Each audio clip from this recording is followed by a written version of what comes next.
Welcome to J is for Justice podcast. If live breaking news and following true crime is your thing, then please consider subscribing to my channel. And if you like what you see in my videos, please consider giving them a thumbs up.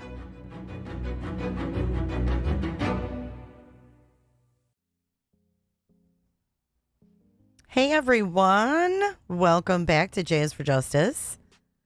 My name is Jay. Let me get this background music off here. My name is Jay. I'm your host. Jay with no E. It is Monday, August 12th, and we are doing an update, and I'm on the wrong motherfucking screen. Hold on. There we go. I was all set up over here. Sorry about that. We just portaled over a little bit. Welcome in. Everybody hit that like button if you haven't already. We've got some updates on this deputy ambush shooting that we're going to go over. I have the probable cause affidavit on the mom, Julie Ann Sulpizio. And it's crazy, guys. It's crazy. Good afternoon, NH. Kansas gal, welcome in. It's good to see everybody. I hope you're having a good Monday so far. It is 3 p.m. already here on the East Coast. So I hope you guys are doing well out there. Just Debbie, welcome in. Sirius, it's great to see you. And Keto. Lucid. You've never seen a purple church? Yeah, I don't know. I haven't watched this yet. They did a memorial for the officer last week. And it came out last week. I don't know if you guys saw my video or not, but it came out last week that after Deputy Link was shot, that's the one that ultimately died, his cell phone rang. And one of the suspects in the house, I don't know if it was the daughters or the dad, Michael, but one of them answered his cell phone, Deputy Link's cell phone, and it was his wife, Brittany. And Brittany said, "Who is this?" And they said, "Who is this?" or something. And she was like, "I'm his wife." And they said, "Oh, so you say you're the dead man's wife?" And they say that's how she found out that her husband was deceased. It is a weird story. It's a weird family. I'm telling you, this affidavit, you can't make it up. You can't make this shit up. It's really sad. And there's some crazy ass people out there. I proved that yesterday when we watched that body cam of the guy who came from Oregon to take the 12-year-old from her home, right? That was probably one of the most craziest calls I've seen to date. And we watched that yesterday at the end of yesterday's live. So let's get into the video first, because we're going to find out more about the stepdaughters.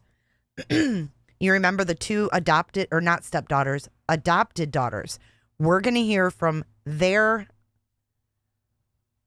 stepmom, estranged stepmom. She says that she warned the state about the concerns about these girls. So here we go. Let's take a listen. This is from Fox 35 Orlando, and this came out 3 days ago. The biological father of two women whom authorities said took their own lives following a deadly ambush of Lake County Sheriff's deputies, is speaking out. The estranged biological father of Ann Sulpizio, 23, and Savannah Sulpizio, 22, said he was shocked to hear the news. His name is Richard Eldridge, and he says he has not seen his daughters since they were 2 and 3. 2 and 3. Good afternoon, Joe and Jenny. Good to see you guys. And Cheryl, my beautiful Auntie Cheryl, coming in, strutting around in her blue. All right, here we go, guys. A vigil to honor a fallen deputy in Lake County. A hero gone, but never forgotten. We see what this is. This is evil, but evil doesn't get the last word. We have shocking new details tonight about the alleged mastermind. So I don't know who this guy, this priest, I guess. He must have been Catholic. I don't know. This is evil, but evil doesn't get the last word. We have shocking new is a details little- tonight about the alleged mastermind that led deputies into an ambush. But first, I'll definitely miss them 100%, and they'll definitely be a part of my life and my heart. That part will never change. No court papers, no documentation. Blood is blood, and there's nobody can take that away from you. That's the dad. Look at this is the girls, y'all. Look at how cute. This is so tragic. So he hasn't seen his daughters since they were 2 and 3.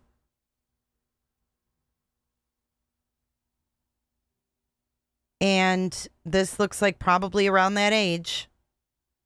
And they were indoctrinated by their mother and stepfather. And they're deceased now. It did, Shell. I said thank you. It was during the intro. Thank you so much for your super sticker. You guys look up. Look up. We have our Studio J goal. We are $120 shy of that, roughly. And we are almost to our super chat goal by 70. And Cricket has donated 3 awesome merch items that she's already paid for that are ready to be claimed.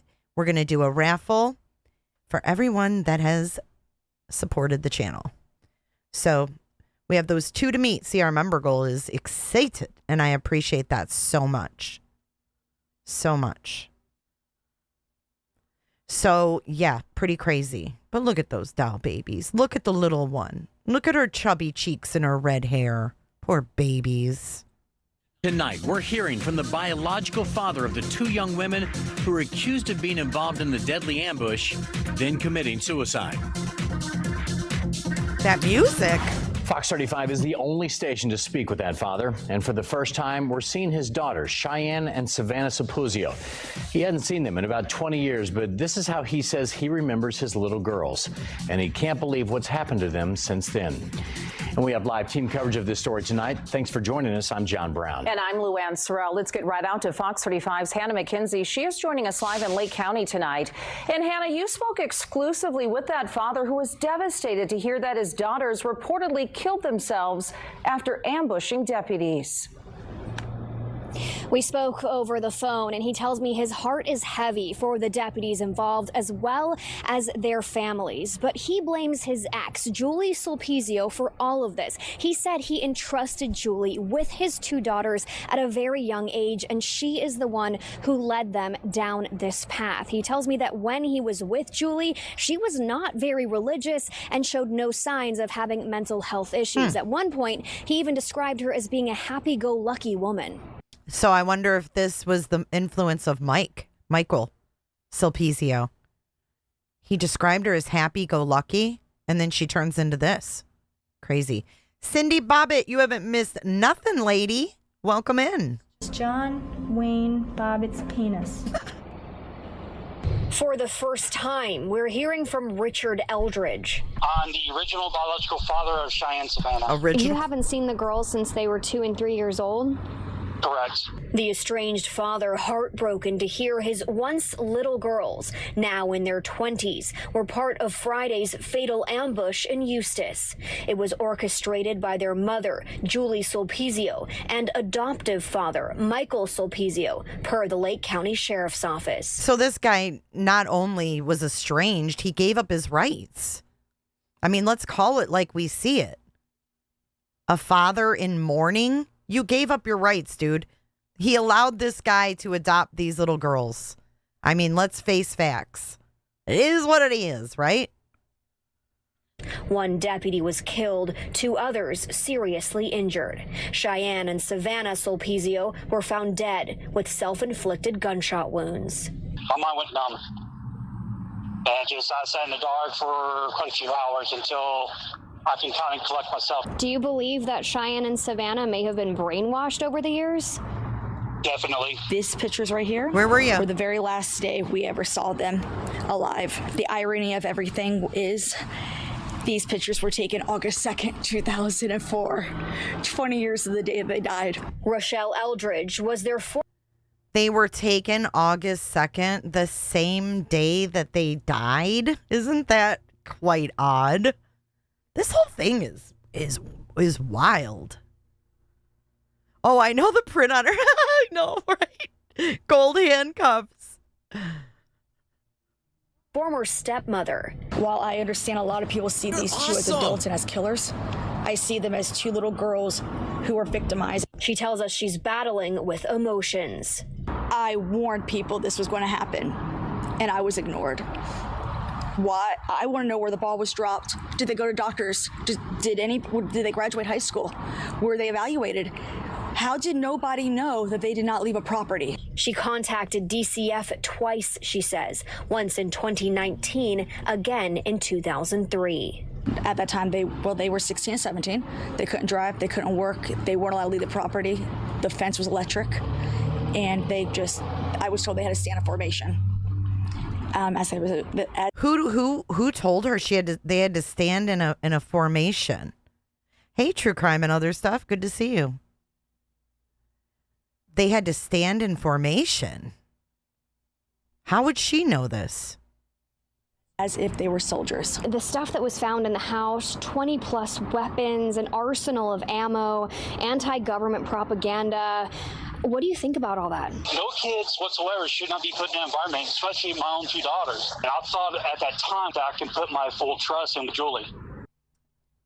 Okay, dude, you're a deadbeat dad. Okay, let's call it like it is.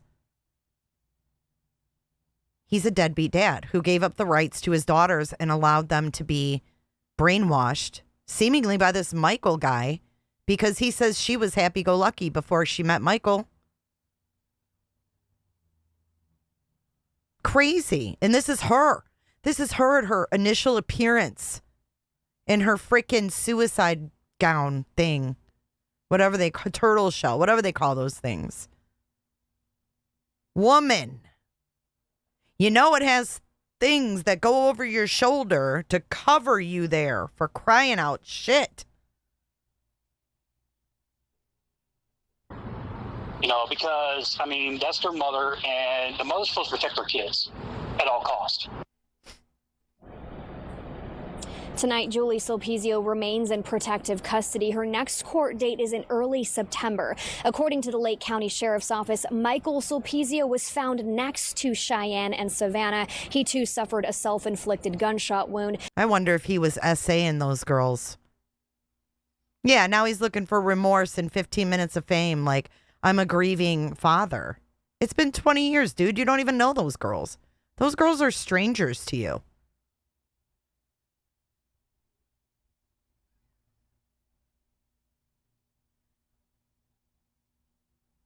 The bridle part that goes in the horse's mouth. Why would you have those on a shirt? Weird. She allowed her daughters to end their lives and didn't take her own. Nope, she didn't. But had a slight pulse. He later died. Live in Eustis, Hannah McKenzie, Fox 35 News. Thanks, Hannah. And Julie Sulpizio was arrested shortly after she was taken to the hospital to get checked. Look at those arms and hands. For God's sakes, y'all. Out, and that's when deputies put her in these handcuffs you see right here. Those handcuffs belong to Master Deputy Bradley Link, who was killed in the ambush. And tonight, the community gathered for a vigil to honor those. Why do they have to be so dramatic? Those handcuffs belong to Deputy Link. What is that all about? Deputies who were shot in the attack. It was held at St. Thomas Episcopal Church in Eustis. People in attendance lit candles, prayed, and cried.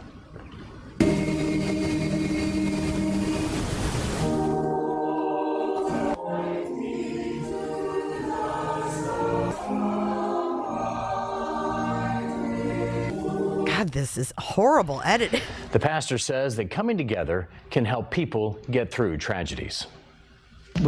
Oh, here's the pastor, I guess. I thought he was a priest.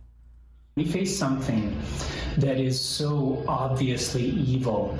We may struggle to express what is happening, what is this? And so a night like tonight is an opportunity to just say, we see what this is. This is evil, but evil doesn't get the last word. Earlier today, we got this video of Deputy Harold Howell leaving the hospital. He's one of the deputies who was shot in the ambush. As you see right there, he gave the thumbs up on his way home. And all right, so there's another video I thought of, of the Sulpizio stepmom.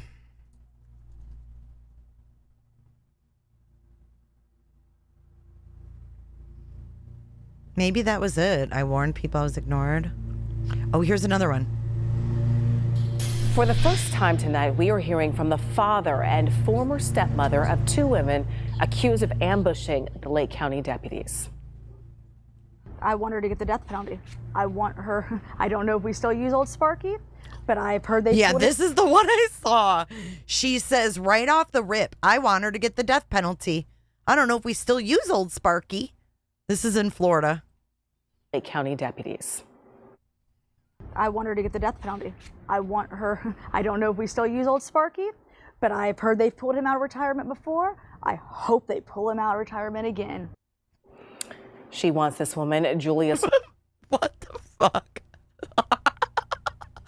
These people. Sulpizio put to death. Investigators say she directed deputies to a house where her daughters and current husband were waiting to open fire. West News' Paola Tristan Arruda is uncovering new information tonight about the family's past that may have led to their violent end. Hey, Roberta.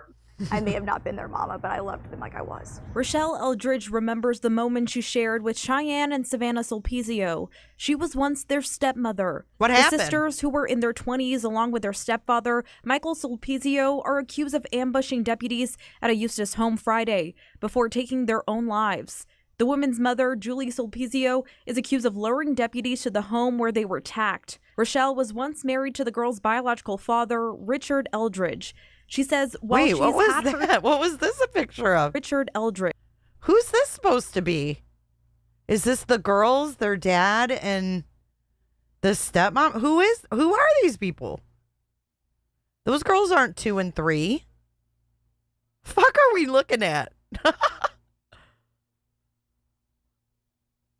She was the bio dad's wife, right? But what made him give his kids the rights of his kids up? Because Michael adopted them. So what happened? Stepmom felt like a mom, and then all of a sudden her husband gave up his kids? It's weird. She says while she's had her interactions with Julie, she never anticipated something like this. I never thought in a million years that she would have basically set her own daughters up to be murdered.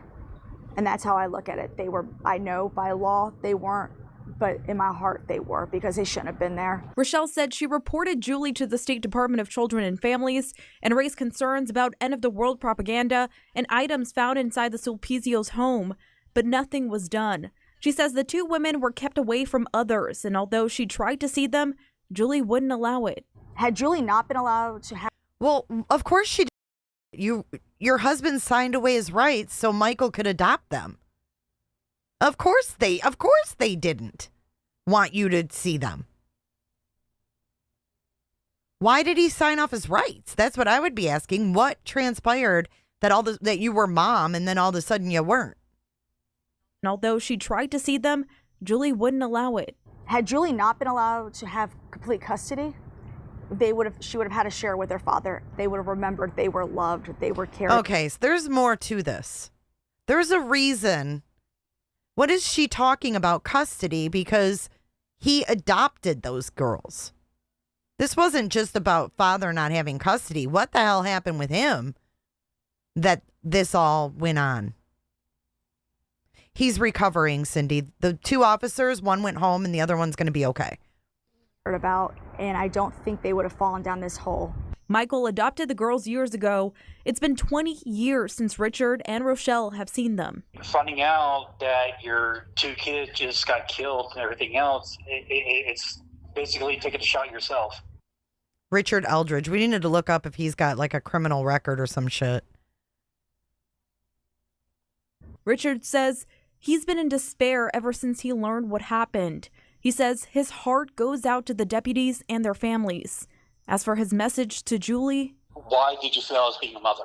You're supposed to be their provider and their protector. You ruined a lot of So are you. So the fuck are you, dude? lives. Why are you laughing? Why are you laughing, Mrs. Eldridge? You ruined a lot of lives. You ruined Officer Links. You ruined the other officers. You ruined their fathers and eyes and every person in both sides of y'all's family. And you're going to ultimately pay for that. In Lake County, Paola Tristan-Aruda, West. She ain't right either. Look at her. She ain't right. 2 News. Julie Sulpizio is still being held in the Lake County jail on no bond. She is back in court next month. Be sure to download the free West News. All right, so we've got a month until she's back in court. But isn't that bizarre? Yeah, I'll have to do some research on his background. Yeah, I don't care for her either. You were supposed to protect and provide for your kids. So were you. Danielle thinks drugs might be involved too. Hi, Danielle. Hi, Dynamite. Hi, Lovey. Maybe you don't want to pay child support? Maybe. Hey, Dispatch Crystal. Good to see you. So here we have the probable cause affidavit. I'm going to read through this guy for you guys. And this is the state of Florida versus Julie Ann Sulpizio. Comes now the affiant Detective Mercer with the Lake County Sheriff's Office, a sworn law enforcement officer who personally appeared before a notary public, makes this affidavit, which has been electronically submitted to the court. The affiant swears under oath, that he has probable cause to believe that certain laws have been violated in Lake County, Florida, and that on or about August 2nd, 2024, did commit murder, law enforcement officer, murder attempted, battery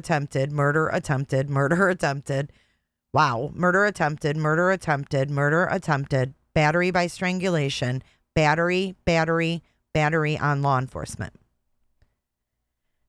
That the events hereinafter set forth occurred at 38144 Brookside Drive, Eustis, Florida, 32736 in Lake County, with the exception of the battery's strangulation alleged herein and further described below, which took place at blank or on the roadway adjacent thereto between 38144 Brookside Drive in Lake County, Florida. So that's the neighbors. So the neighbors, hi Laura from South Florida. So the neighbors were assaulted. Remember, we heard that. So the neighbors were assaulted at their property. The Lake County Sheriff's Office received a 911 call from blank at 1945 hours on August 2nd. A male caller blank requesting law enforcement to respond to blank in reference to a female in his yard, assaulting parties present, and trespassing on the caller's property. This turned physical as the trespasser, later identified as Julie Sulpizio, began striking the complainant's wife, his father, and others. The complainant requested an expedited response, and the incident moved to the road, and parties separated the battery victims from the suspect, Julie Sulpizio. While the complainant was landline with the communication center, the caller states that Julie Sulpizio keeps physically attacking the group. He states that the suspect trespassed, stating that they were sinners, and immediately attacked the parties. The complainant states she was acting religious, accusing them of being sinners, and she knows what they did just prior to and during the attack. They identified Julie Sulpizio as their neighbor, but the suspect states she's Helen under God's will. Law enforcement arrived at 1958 hours. Blank arrived on scene. Julie Sulpizio approaches Blank with her hands concealed by her back. Julie Sulpizio was given a command not to approach and to back up by Blank as she walked into his outstretched hand. This prompted Blank to unholster his taser, briefly pointing it at her until she took a few steps back. Blank keeps his taser in his right hand, no longer pointing at Julie Sulpizio. Two of the victims were present with Blank, with the complainant in close proximity. During a calm verbal exchange, Julie Sulpizio states that they, the group of people present, were involved in pedophilia. She again claims to be Helen. She asks one of the victims, "Who is your God?" Julie Sulpizio states that, quote, "Julie is in heaven." Julie Sulpizio states, quote, "You see, the thing is, we need to trick Lucy." Later learned to be a name she calls Lucifer. She then points at Blank and states, "You are one of them." She continues by stating, "See, we needed to trick the evil to come out." One victim expressed the desire to prosecute. One of the victims states, quote, "I've been trying to get her to walk that way to her house."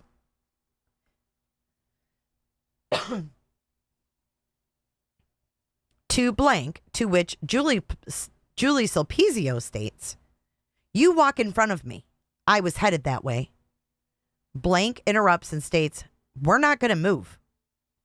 It is at this point where Julie Sulpizio includes law enforcement, Blank, into her plan of luring the group to be ambushed by Michael Sulpizio, who was awaiting the arrival of quote-unquote darks to kill them, as later learned to be the planned quote-unquote mission.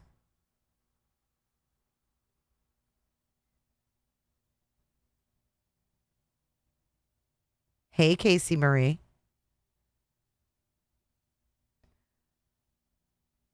One of the victims explains that Julie Sulpizio wanted them to walk in front of her to her house, but they apparently didn't trust her. The victim asks, "Is Michael okay?"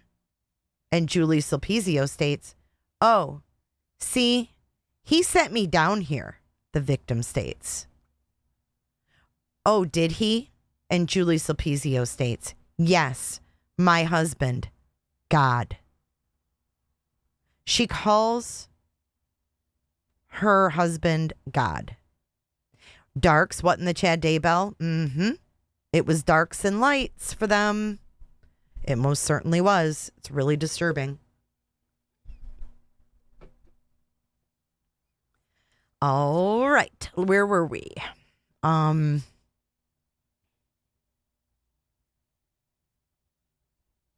Okay, so she says, "Yes, my husband God," and is interrupted by one of the victims.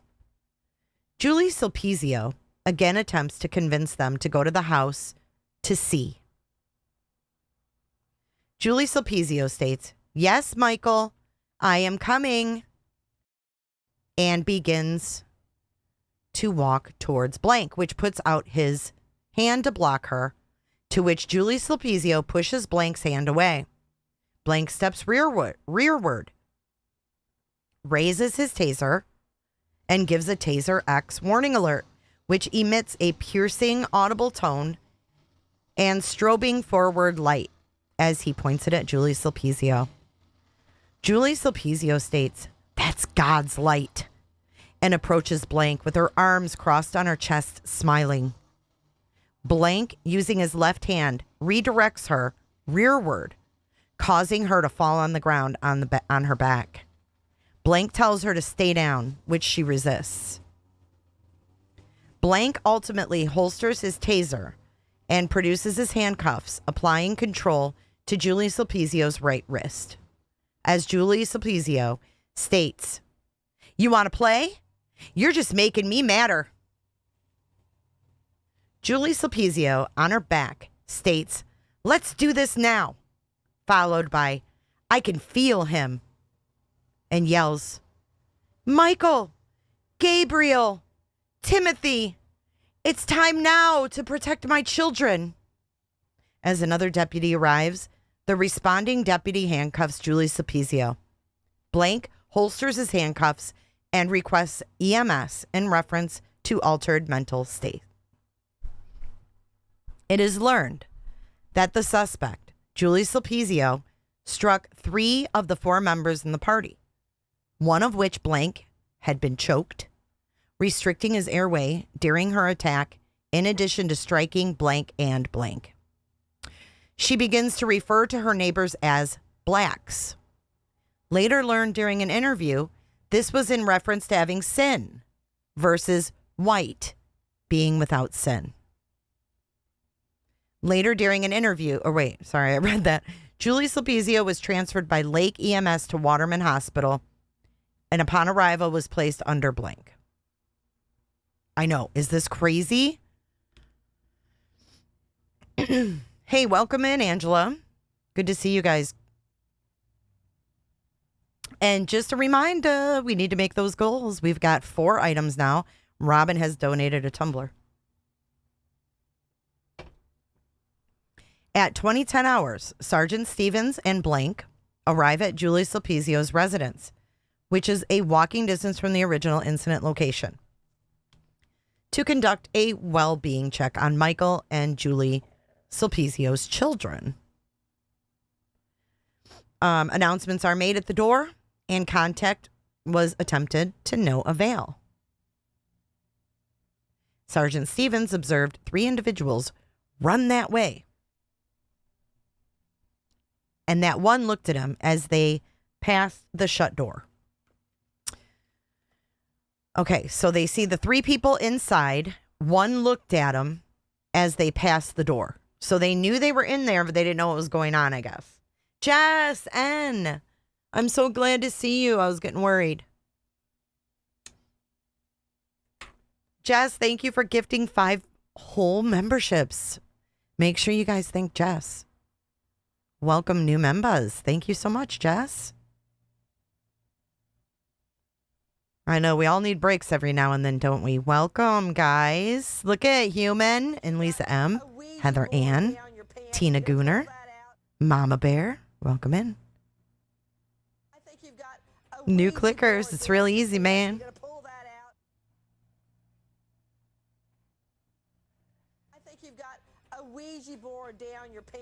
Okay, so they notice the 3 individuals run that way, and one looks at them as they pass the door. Now, this is really sad. Blank finds 2 small dogs deceased in the backyard, or in the front yard, rather. 2 small dogs deceased in the front yard as they continue to make announcements. And we're going to later find out that Julie Sulpizio allegedly is the one that got rid of the dogs because I can't remember why, but something crazy. She did it, is what they say. And it's super sad. It's super freaking sad, man. A loud banging, approximately 4, was heard, but could not be identified or located. Blank identifies an open window on the east side of the residence with the screen kicked out, raising his suspicion about the well-being of Michael and the other occupants inside. Blank relays information to Sergeant Stevens that Julie Sulpizio stated that, quote, Michael is with God in heaven.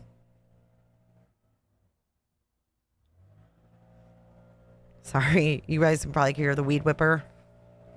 It's probably super loud, sorry. Blank asked for additional units to respond while he... Hold on. That is so loud. I know, poor helpless puppies. It's horrible.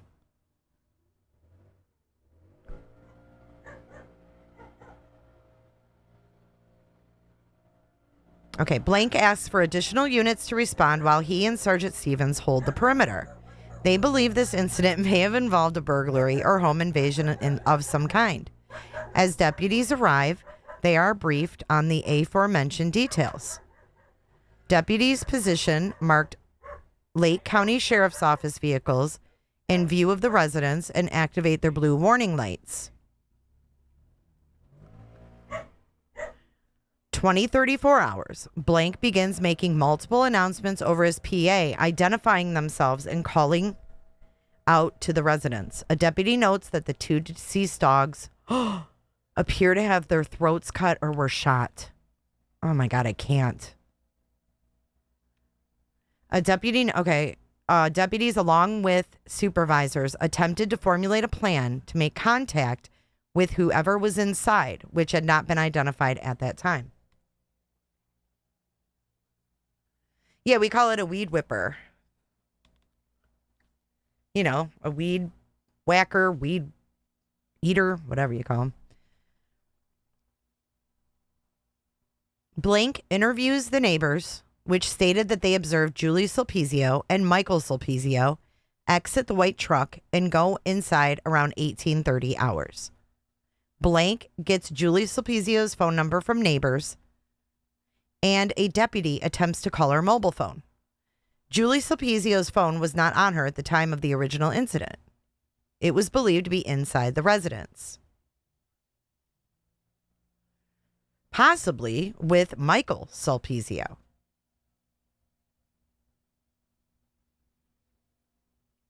An attempt was made to call the device, which went straight to voicemail. The neighbors stated that Michael said, quote, "Next time I see you, I'm going to shoot you," while speaking to the neighbor's children a few days prior. Now, we heard that, right? Why didn't that neighbor call the police then? This could have, been handled maybe. Because that's scary.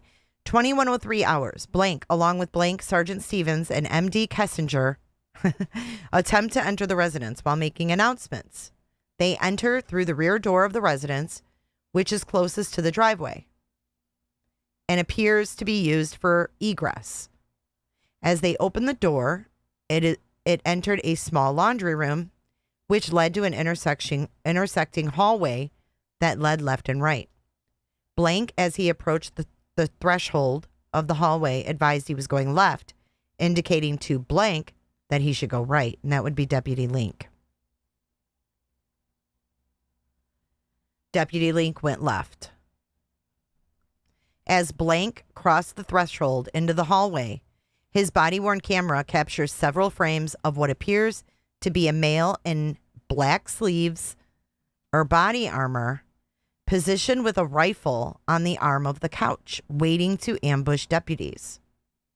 Blank does not apparently see this, as he is focused on moving left, as he indicated, and enters the hallway with his back to the suspect, believed to be Michael Sulpizio. Multiple gunshots ring, likely rifle rounds, out from the area that this suspect occupied, striking Blank in the back, causing him to turn and fall. Blank is struck several times and attempts to suppress the threat with gunfire. During this event, Deputy Link is also struck in the wrist from a projectile that came from the area of where Michael Sulpizio was positioned. Blank, Sergeant Stevens, and MD Kessinger were forced to retreat out of the residence. Blank was immobilized, suffering multiple gunshot wounds, and attempted to crawl on his back to cover, but was unsuccessful. Blank had exhausted all rounds in his duty pistol. Blank, hearing his ID being called over the radio, moves his hands in what appears to be an attempt to respond to the radio, but was unsuccessful. Oh my God.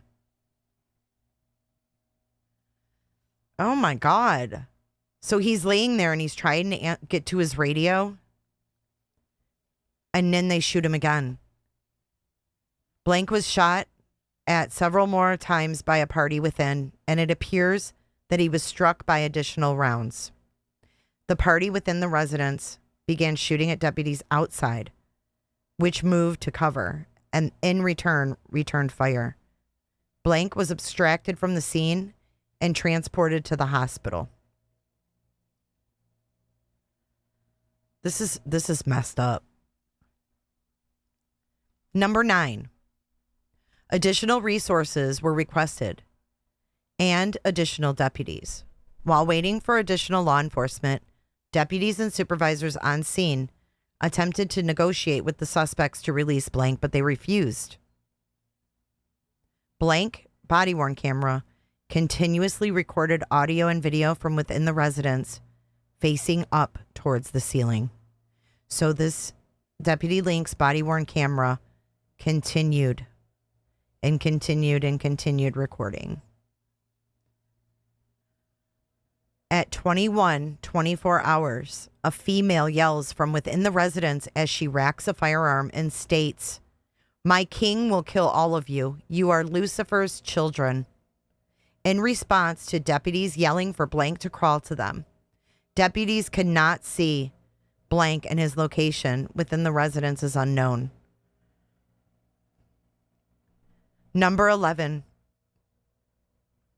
21:26 hours. Blank, MD Green, Colonel Palmer, and MD LeBrock, all members of SWAT, arrive on scene and organize a plan to rescue Deputy Link. Blank was lead in using a ballistic shield as cover while moving through the laundry room into the threshold of the hallway. As Blank approached the threshold, a volley of gunfire erupted from within the residence towards those deputies, in addition to deputies outside. So here comes another shootout. Another shootout.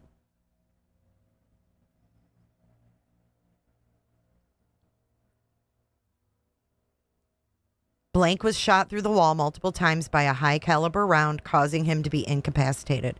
MD Green, Corporal Palmer, and MD LeBrock extracted Blank, which had been shot multiple times, to cover and were actively being engaged by the suspects from within the residence as doing so. Blank was extracted from the scene and transported to CFR Sanford as a trauma alert and was in critical condition. 22:25 hours as SWAT is getting in position and using chemical agents to flush out the suspects, a female could be heard mentioning suicide, captured by Deputy Link's body-worn camera. 22:25. As SWAT is getting in position and using chemical agent... Oh, I already said that. Damn. 2300 hours. The racking and reloading of firearms within the residence could be heard, captured by Deputy Link's body-worn camera.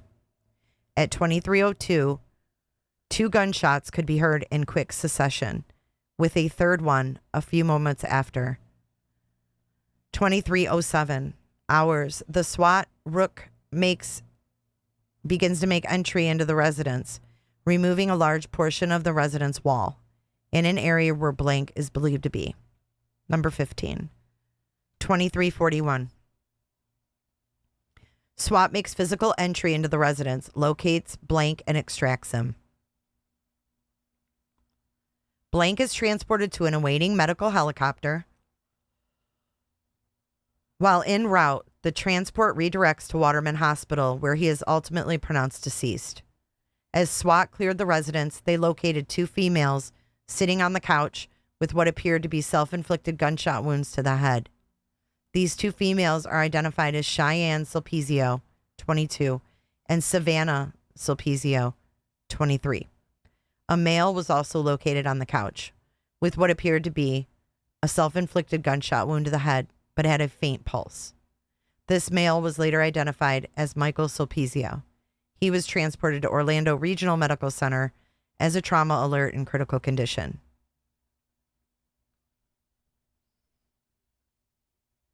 Michael Sulpizio ultimately succumbed to his injuries and was pronounced dead at ORMC.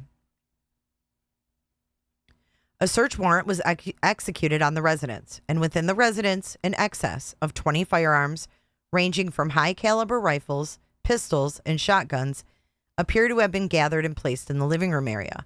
Ammunition had also been collected and stockpiled in the living room. A search of the residence yielded gas masks, body armor, ghillie suits, medical bags, bug-out bags, MREs, and bottled water stockpiled. What's up, Kendo? Throughout the residence, anti-government propaganda was observed, along with conspiracy theory-related material. Following this event, detectives attended multiple autopsies, of which a preliminary verbal report was given.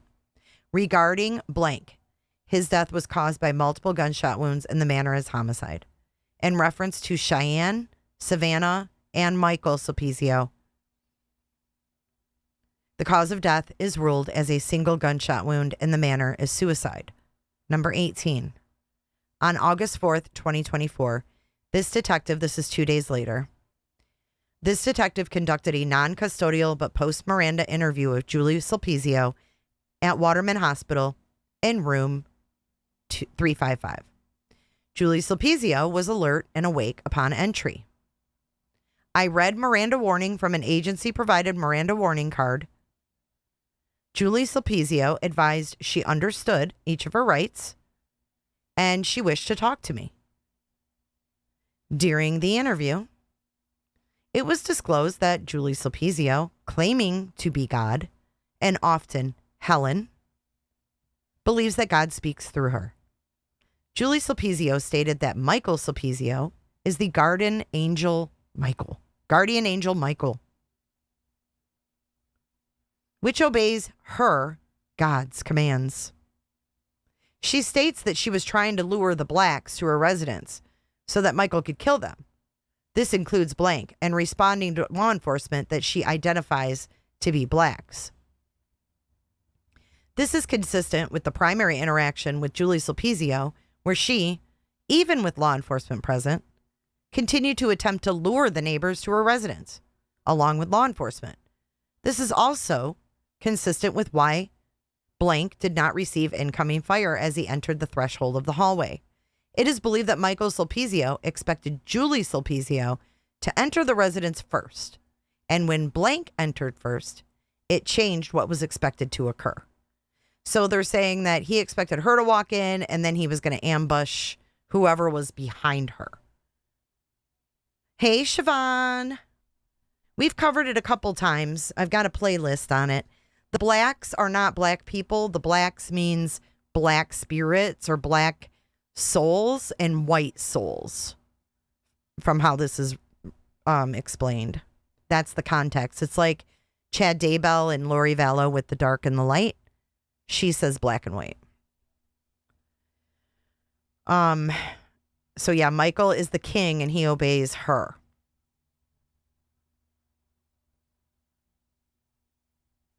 During this post-Miranda interview, Julie Sulpizio disclosed that there was an additional human body, possibly a Nolan Rivers. This is where it gets fucking weird.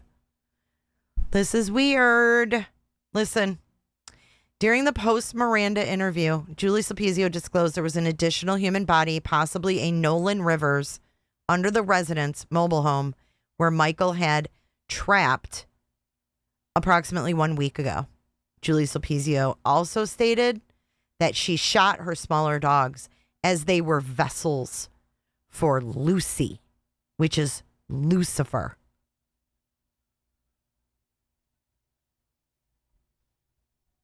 Can you believe that?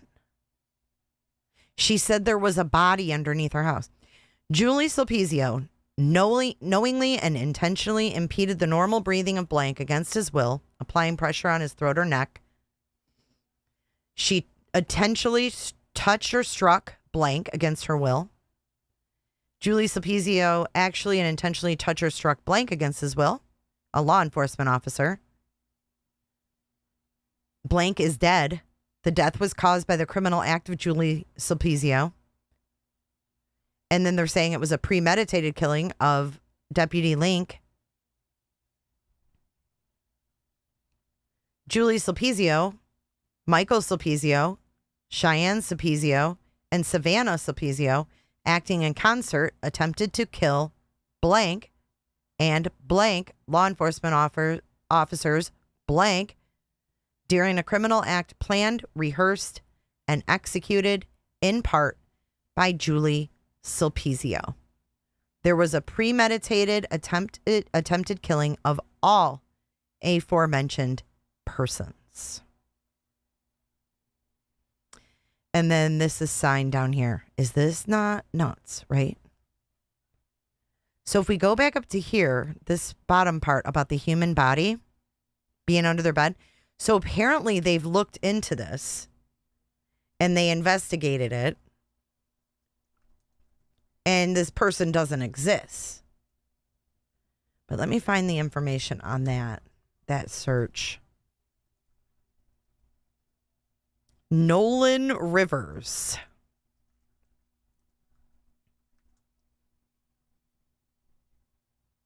Okay, so here is the update on that. I've got it. Okay.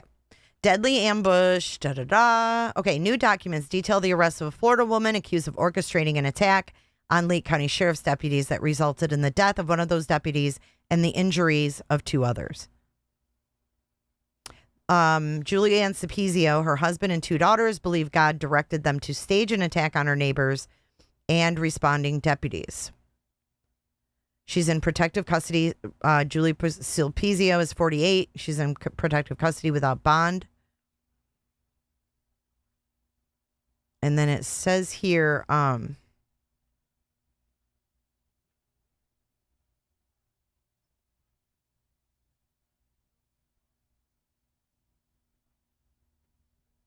authorities searched under the home, okay? So where she says there was a human body under their home, possibly a Nolan Rivers, authorities searched under the home and no such body was located.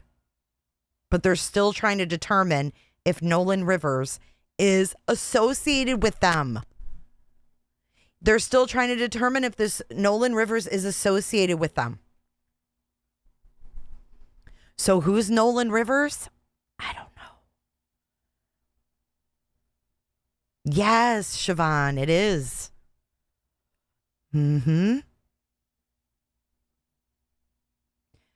So I wonder who Nolan Rivers is and why his name came up, number one, right? Scary. Let me see if I can find a video on that, if they've got any updates. Because they say they're still investigating if he's connected.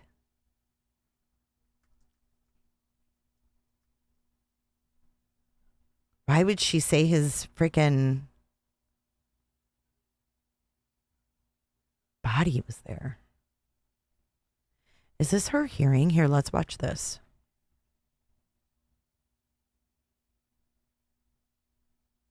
Oops.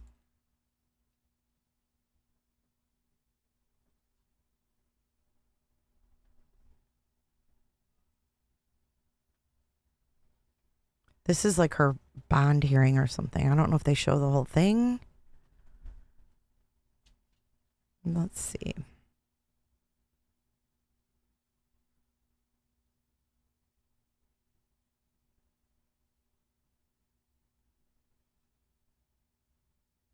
By the judge that issued the warrant. I may not have authorization to modify the bond set by that judge. If you're hearing a domestic violence case, Hold on. This is her hearing, y'all. It's only 5 minutes. Let's watch it. By the judge that issued the warrant. I may not Thank have you, authorization Kendi. to modify the bond set by that judge. If you're hearing a domestic violence case, I may enter a separate order relating to pretrial release, which will prohibit you from having contact with the alleged victim in your case. This proceeding is being recorded. You have the right to remain silent, and anything you say could be used against you in a later proceeding. You have the right to communicate with counsel, family, or friends, and if necessary, a reasonable means will be afforded for you to do so. Ma'am, can you please raise your right hand? Hey, Megan. Do you swear or affirm the testimony that you're about to give is the truth, the whole truth, and nothing but the truth? Yes. Thank you so much. You can put your hands down. Ma'am, can you please state your name for the record? Ann Sulpizio. Thank you so much, ma'am. Ma'am, you're here on 2 different cases this morning. The first case that you are here on, I have that you are indicating that you wish to have the appointment. I'm sorry. No, it's a turtle suit. One of those like suicide gown things they give them.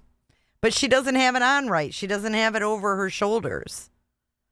Weird. She just has it wrapped around her. The judge is like, yeah, put your hand down, lady. And the lady above her does not look well. She doesn't look well at all. I don't know who that is. Susan Private Graves. Attorney, you're going to hire one. Is that correct? Yes. Okay. Do you wish to have the appointment of a public defender for today's purposes? And then if you wish to hire a private attorney later, you may do so. Yes, ma'am. Okay. I will go ahead and appoint the public defender's office. Ms. Graves is a representative from their office.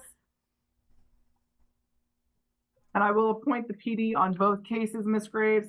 The first case that you're here on, ma'am, is you're here on a Lake County warrant for 1 count murder of a law enforcement officer as a principal, 7 counts of attempted murder, 1 count battery by strangulation, 2 counts battery, touch, or strike, and 1 count battery on a law enforcement officer. I reviewed the probable cause affidavit. I am finding probable cause on all counts. Mr. Lozano, Ms. Graves, do you wish to be heard on the amount of bond on this case? Yes, Your Honor. Gabriel Lozano for the state of Florida. The state would be seeking pretrial detention at this time to either be pursued pursuant to the pretrial detention statute or the rule on counts 1 and the 7 counts of attempted murder by a law enforcement officer. We are still gathering information, and we'll be filing that pretrial detention motion before the trial court judge. Okay, and what are you asking for bond as to the battery by strangulation, 2 counts battery, touch, or strike, and 1 count battery on a law enforcement officer?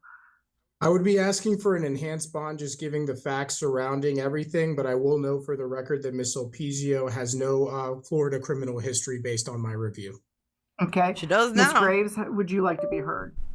Your Honor, we'd asked for $2,000 for the battery by strangulation, the battery, touch, or strike, $1,000, battery on a law enforcement officer, $2,500.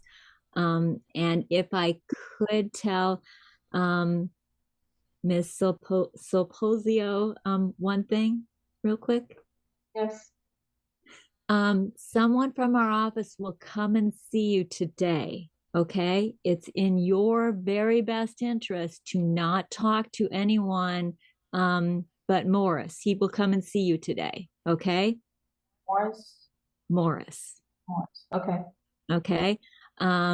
Just because you're in custody, don't forget where you are. Anything you say can be used against you there. Your phone calls are being monitored. Don't talk to anybody but Morris. You will like him. He's a nice little guy. Thank you. Okay. Thank you, Your Honor. Thank you, Kels. I am going to grant the state's request with regards to the pretrial detention and release under 907.041, finding that there is no way that the court can secure the safety of the public as to counts 1 through 8. That is the 1 count murder and the 7 counts attempted murder. So I will hold your on no bond on those cases until a pretrial detention is held within 5 days. As to the battery by strangulation, I'm going to set your bond at $5,000 for the 2 counts of battery, touch, or strike. I'm going to set bond at $2,000 each. And as to the battery on a law enforcement officer, I'm going to set the bond at $5,000. Ma'am, your next court date on this case will be September 3rd before Judge Rada at 8:30 a.m. Again, somebody from the Public Defender's Office will come see you prior to that court date. The second case that you're here on, I've also appointed the public defenders on, is for 1 count battery on a law enforcement officer. Ma'am, I am finding probable cause and setting your bond at $5,000 on that count. That next court date is going to be before Judge Rada on September 3rd at 8:30 a.m. What is it? September 3rd? There's also a no contact order. Hold on, I got to get that date again. I can't get past what I'm looking at here. There's also a no contact order being $5,000 on that count. That next court date is going to be before Judge Rada on September 3rd at 8:30 a.m. There's also a no contact order being placed between you and all the alleged victims, ma'am. Do you have you may not have contact with those victims. Ma'am, no contact means no face-to-face contact, no telephone contact, no text messaging, no messaging on any social media platforms whatsoever, nor may you have a third party deliver them messages. If you violate this no contact order, each and every time you violate it, it is a new charge and will subject you to having your bond revoked in this case. Do you understand? I do, ma'am. And ma'am, you She's signed very a copy polite. of that no contact order. You will be provided another copy of that. Okay? All right. Thank you so much. Weird. By the I judge that cannot with this. Oh my God. She doesn't seem upset at all. It's so bizarre. Where's the thing about the guy, though?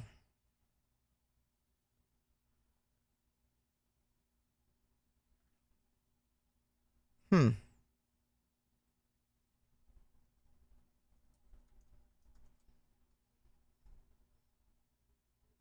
so bizarre. There's no videos on that. About her saying there was a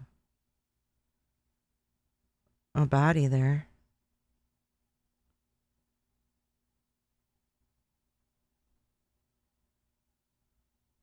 Timeline.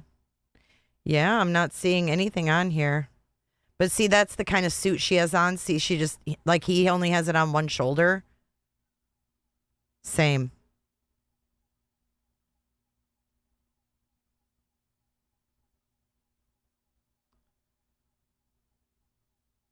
No, I think she has a really high bond.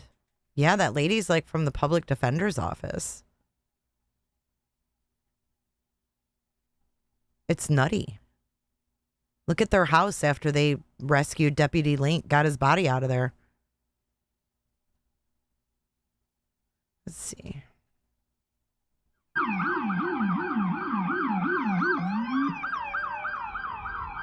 We watched that the other day. Let's see if there's any new updates.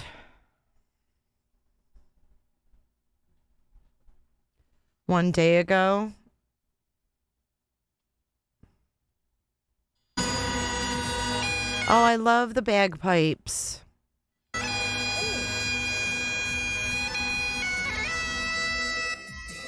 Honoring and remembering a fallen hero. Deputy Bradley Link was killed last weekend in what the sheriff calls a premeditated ambush.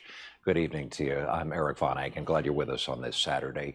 He and two other deputies were called to a rural Lake County home and then walked inside a neighbor's house to investigate what they thought was a break-in. That was the ambush. All three were shot. Two survived and are doing well. And today, so many folks honored the deputy who did not make it. News 6's Jarrell Baker took some time, Jarrell, to compile the most powerful moments of the funeral, including words from Deputy Link's wife. Exactly. And she was just talking about all of the memories that she had with them. And not only just her, just talking about how Bradley not only inspired so many people, but his service goes beyond words that they could say at this funeral.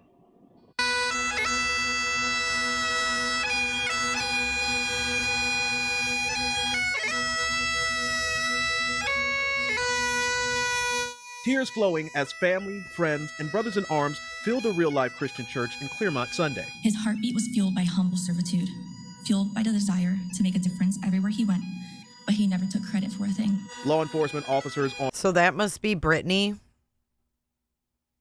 That's the deputy's wife, Brittany. Never took credit for a thing. Law enforcement officers on horseback and many dressed in white all to say a final goodbye to Deputy Brad Link. Link was shot and killed during an ambush attack last week in Eustis. Bradley told me that since joining the unit, he hasn't worked another day here at the Lake County Sheriff's Office. Several who knew Deputy Link shared stories of his time in law enforcement and how he inspired others. Personally, he made me want to change the way I live my life and motivated me to become the best person I aspire to be. One thing about Brad that stood out to everyone was his incredible smile. It was there 24/7. And no matter what hardships we faced, he never let them dim that smile. During the 2-hour service, Lake County Sheriff Peyton Grinnell announcing the following. Is it just me, or do they have that background music really super loud? Or WKMG News? Deputy was awarded the Law Enforcement Medal of Honor and Purple Heart. Others are alive because of his sacrifice. Brad died doing what he loved to do. He's a hero. Brittany Link, Brad's wife, speaking publicly for the first time. We met in high school, and one day in class, he told the visitor that I didn't know it, but he was going to marry me one day. Sharing stories about their love and how Brad's bravery, kindness, and memory will live on. I truly believe he's still taking care of me from heaven by all of you. God, they could turn that down a little. But his birthday just passed, July 20th, 1996. He's younger. Or no. Yeah, he's younger than my oldest son. He looked older than that. I thought he was older than that. Sad. I don't know why white. I'm not sure. I've never seen that either. Now, Brittany says that she hopes that her husband's life inspires others to be kind and also to impact everyone they meet. I'm so impressed with his widow. I mean, she's so strong, and obviously we saw today she had so much to say that she wanted the community to hear. Yeah, it was really loud. So that's pretty much all the updates on this case, guys. I know, I thought he was older too. Both you and your husband are Scottish, but you don't live in Scotland. That's cool, Siobhan.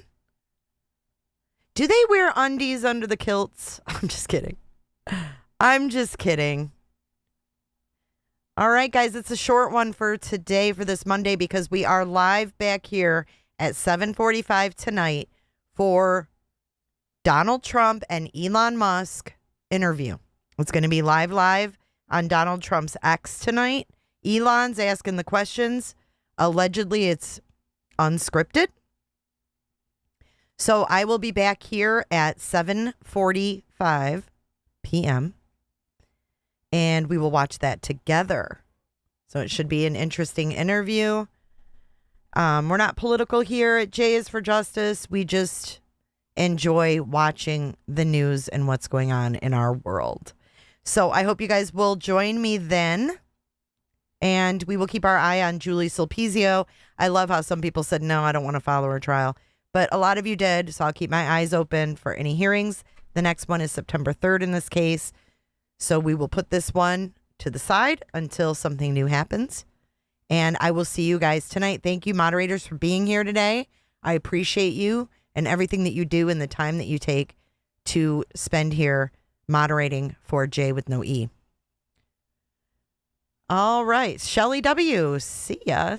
See ya, guys.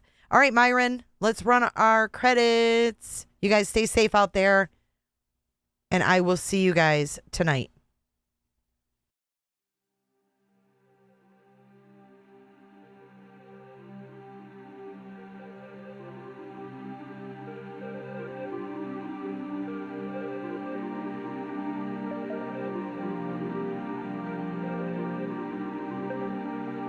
So much for watching. If you enjoyed this live stream or video, make sure to give it a thumbs up and hit that subscribe button so you don't miss out on my latest content.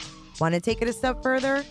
Bring it all in and join our community clickers by becoming a Patreon or a YouTube member. You'll get exclusive access to our Discord server, special channel perks, and much more. Until then, I'll see you in the next one. Click, click, click, click, click, click, click. It's real easy, man.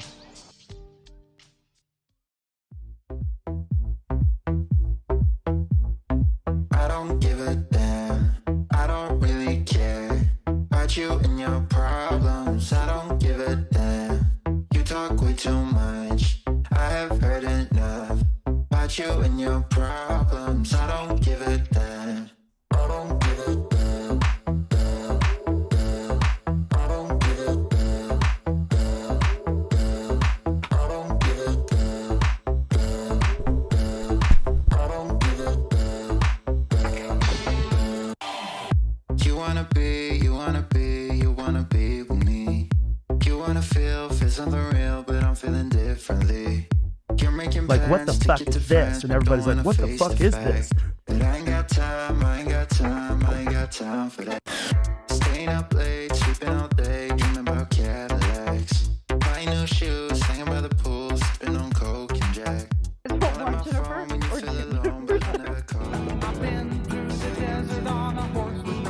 Jennifer loves horses. Thanks so much, Jennifer. Bye, Jennifer.